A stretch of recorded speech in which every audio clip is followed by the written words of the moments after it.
Olá, seja muito bem-vindo ao nosso canal, como também ao nosso estudo. Vamos mergulhar a respeito do livro de Jó. Meu nome é Charles Araújo. Para que você possa entender e tirar muito proveito do nosso estudo, o livro de Jó começa enfatizando a riqueza de Jó, como também as festas dos filhos de Jó. A riqueza de Jó se vê claramente que é resultante da obediência de Jó para com Deus. Ainda se vê também nos primeiros capítulos do livro de Jó, o próprio Deus enfatizando a integridade de um homem correto, de um homem justo que se desviava do mal.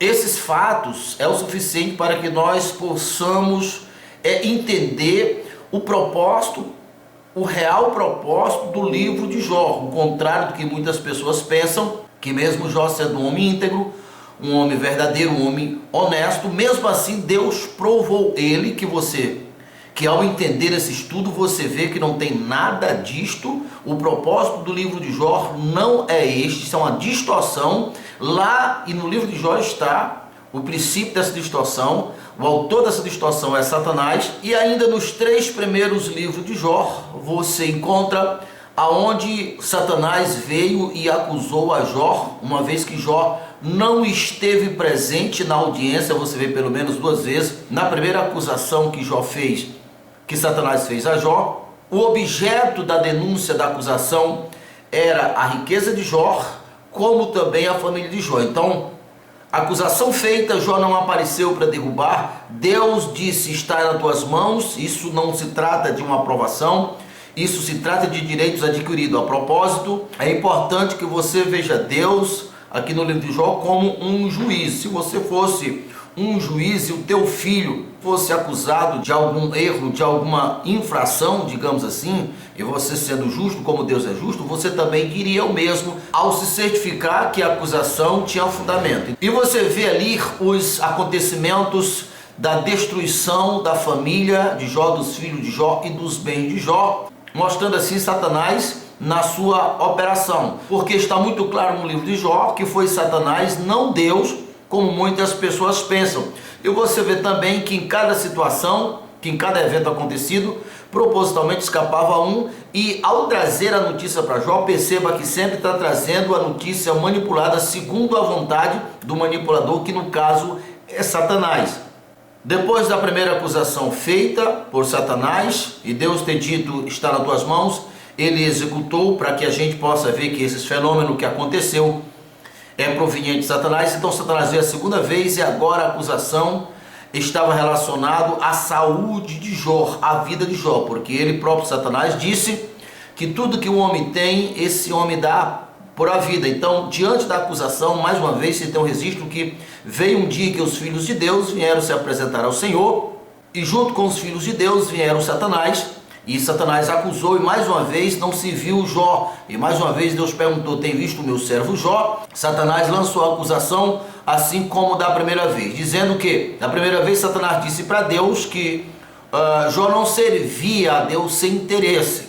E agora ele disse para Deus, tudo que o homem tinha dava pela sua própria vida, que se Deus tocasse na vida dele, que se Deus tocasse no corpo dele, ele blasfemava a Deus na frente de Deus, na face de Deus. Então, o contrário do que muita gente acredita, pode olhar no livro de Jó, que Deus não foi Deus o responsável nem de destruir a Jó, como também não foi Deus que tocou no corpo de Jó, mas Deus reconheceu o direito legal que Satanás tinha e disse: está nas tuas mãos. E aí foi quando Jó foi acometido de uma praga, de uma doença maligna, isto até o capítulo 2. Ao terminar o capítulo 2, você encontra aquela expressão muito conhecida de Jó, aonde ele disse: nur eu nasci e nur voltarei. E ali ele rasgou a sua roupa e louvou a Deus. Porém, você percebe que o livro de Jó, que é 42 páginas, ao entrar no capítulo 3, você começa a ver Jó, por causa da sua dor, por causa da agonia, ele inicia amaldiçoando o ventre que ele nasceu, no caso a sua mãe, o dia que ele nasceu, e você vai entender que vai se estendendo, que essa acusação, essa maldição vai incluir Deus, ele vai culpar Deus várias vezes. E depois do capítulo 3, você vai entrar em cena os três amigos de Jó, e você observe ali que a maioria do livro de Jó são acusação dos três amigos acusando a Jó. Ora falava o que era coerente, ora falava o que não era coerente, mas sempre enfatizando, deixando entender que eles estavam dizendo para Jó que Jó tinha feito alguma coisa, tinha errado, que ali era castigo de Deus. E em alguns pontos ele até estimula Jó a voltar para Deus, e Jó por sua vez se defendiam, mas se vê claramente ali a admissão que Jó admite que foi Deus o responsável em fazer tudo aquilo com ele. Chega a alguns pontos que ele diz: sabe que o Todo-Poderoso me acertou com suas flechas e envenenou até a minha alma. Ele chega a dizer assim: por que tu não me mata de uma vez?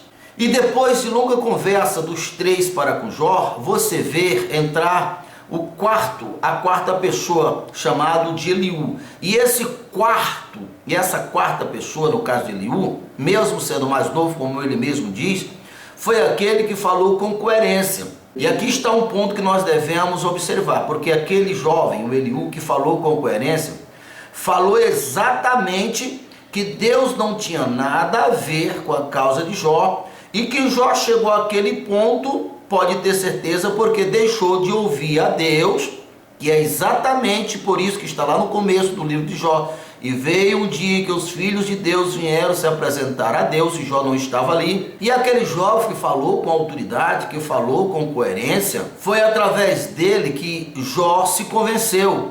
E ali, a partir dali, você vê a postura de Jó para com Deus diferenciada. Foi quando Deus se apresentou, foi quando Deus se revelou para Jó, e Deus veio exatamente corrigindo Jó, dizendo: Jó, se justifica. E depois da revelação de Deus, você vê a posição de Jó, que ele disse: eu não tenho nada a falar. E aí Deus voltou a falar também: Jó, tu é grande, tu é todo poderoso, onde tu estava enquanto eu colocava as cortinas do céu, enquanto eu colocava o limite do mar?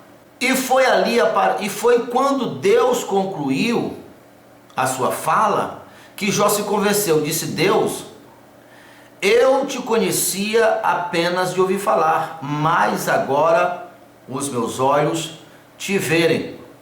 Aqui está a importância do livro.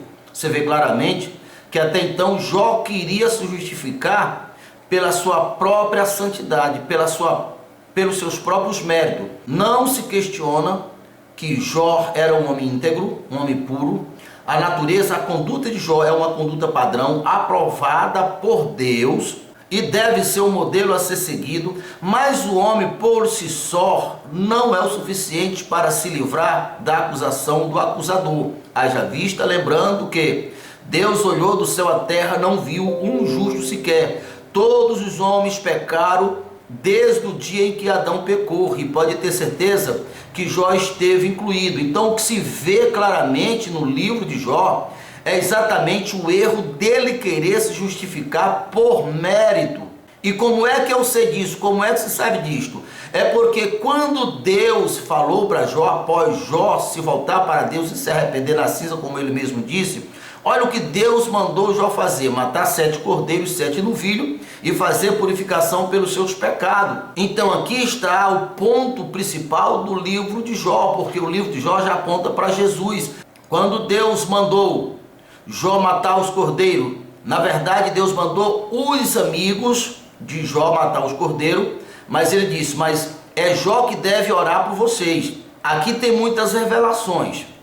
Primeiramente, para que Deus pudesse perdoar a Jó, Jó tinha que perdoar os seus amigos que pecaram contra Jó e contra Deus. Deus disse: Jó, os teus amigos falaram de mim o que não era verdade, exceto a Eliú, que foi o que falou a verdade. Então aqui tem um princípio. Lá no capítulo 5 de Mateus 42, o próprio Senhor Jesus, ele disse assim, ele disse: olha, vocês têm que perdoar os seus inimigos para que se torneis filho de Deus. No capítulo 11 de Marcos, aonde Jesus disse que tudo é possível ao que crê, ele disse: quando você estiver orando, lembre de perdoar os seus inimigos, porque é um princípio. Para que você possa ser perdoado, primeiro você deve perdoar os seus amigos. Então, por isso que Jó tinha que perdoar os seus amigos. A partir daí se entra o propósito principal do livro de Jó, que é a purificação dos pecados de Jó, a partir do momento que ele matou os cordeiros, o cordeiro que aponta para Jesus. E quando ele fez assim, Deus restaurou em dobro tudo que ele tinha perdido. Se você recordar lá no começo do livro de Jó, aonde afirma que a prosperidade de Jó era proveniente da bondade de Deus, do amor de Deus, uma vez que Jó não se justificou, então aí nesse inteirinho aconteceu as desgraças, mas não era essa a vontade de Deus. Você tem que entender isso. Nunca foi Deus provando a Jó, nunca foi a vontade de Deus. Deus nunca foi omisso e nunca compactuou com a ideia de Satanás. Está relacionado a uma questão de direito. Tanto é que quando o pecado de Jó foi justificado, no caso quando matou os cordeiros, Deus devolveu em dobro. Então Deus lá no começo estava sendo Deus bondoso para com Jó e que ele quer ser para todos. E no final também, diante da anulação da acusação de Jó, agora Deus voltou a ser o bom pai e abençoou em dobro tudo que Jó perdeu. Então aqui está Deus. Esta é a verdade, a verdadeira vontade de Deus. Lembrando você que no tempo de Jó, Jesus não tinha morrido. Jó foi o regimento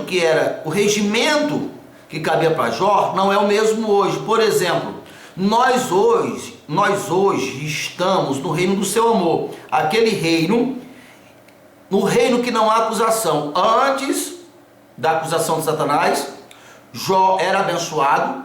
Aí Jó estava no reino de Deus, no reino do seu amor. Depois que a acusação foi anulada, voltou Deus a abençoar a Jó. Então perceba que é isto que Paulo está falando ali em Colossenses capítulo 1, a partir do verso 9, que diz que nós somos redimidos pelo sangue de Jesus, que Deus nos fez idôneo, nos capacitou pela remissão dos nossos pecados, pelo sangue de Jesus, e ele nos transportou do império das trevas para o reino do seu amor. Jó esteve todo aquele tempo da sua dor, da sua destruição, no império das trevas.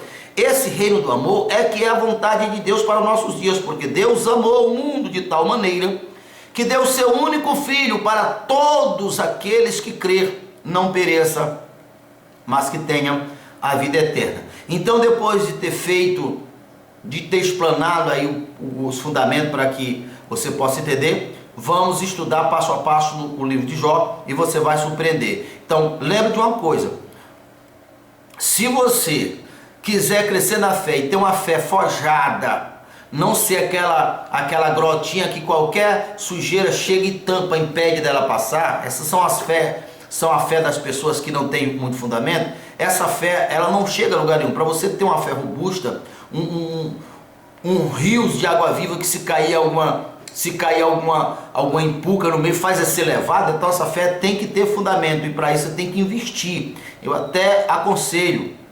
Hoje nós temos tanta facilidade, assista o livro de Jó, ouça o livro de Jó, pegue 1 hora, 2 horas por dia, assista o livro de Jó, assista outros livros.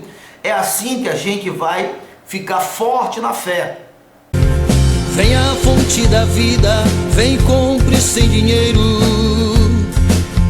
leite mel,